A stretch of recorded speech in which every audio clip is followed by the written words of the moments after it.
Ka-voice ni Matt Monroe na si Roel Carino sinabotahe umano sa kanyang huling kanta para hindi manalo sa grand concert ng The Clones sa Eat Bulaga.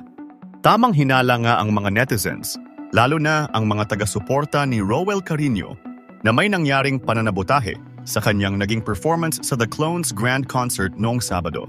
Sa kalagitnaan kasi ng pagkanta ni Roel Carino ng kanyang pangmalakasang awitin ni Matt Monroe na The Impossible Dream, nagulat ang lahat ng biglang nagsalita si Roel Carino ng ang layo.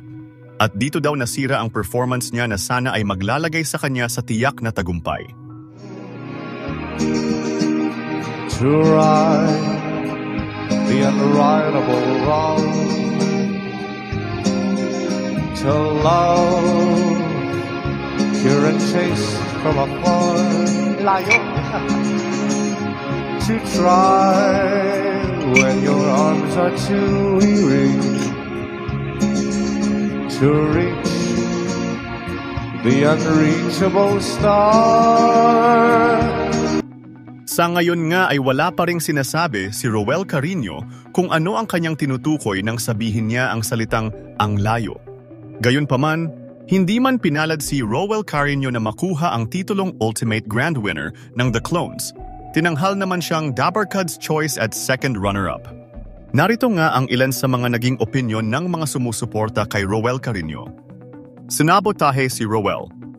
Sinabotahe ng banda sa edad na 14, alam na niya binaba ang tugtog, buti na lang marunong sa nota ang bata. Dapat si Roel ang grand winner, kaya lang yung accompaniment ng band, sabi niya, ang layo. Sayang hindi nasabayan ng maayos ng band yung pagkanta ni Roel. Kaya parang uneasy siya sa pagkanta ng The Impossible Dream ni Matt Monroe. Nako, nasabotahe na naman. Hindi yon ang Roel, kaya nakataas kamay, nakapagsalita ang layo. Ano ba? TVJ kayo idol? Mula nun? Bakit ganon? Sobrang ganda boses pero nasira ng banda ninyo. Hay, nakakaloka sana patas kayo dyan sa Eat Bulaga.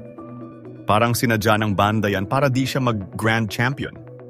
Siguro naman alam ng TVJ yan nakatutok sila sa TV iwas pusoy pero napusoy kayo ng 14 anyos na bata. Lutong makaw kasimpleng paraan yan nila para di ka manalo. They did it on purpose.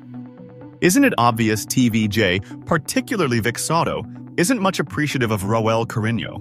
However, EB has no choice with Roel popularity, but to make him the second runner-up. Roel's previous performances were much better compared to this one. Just an observation.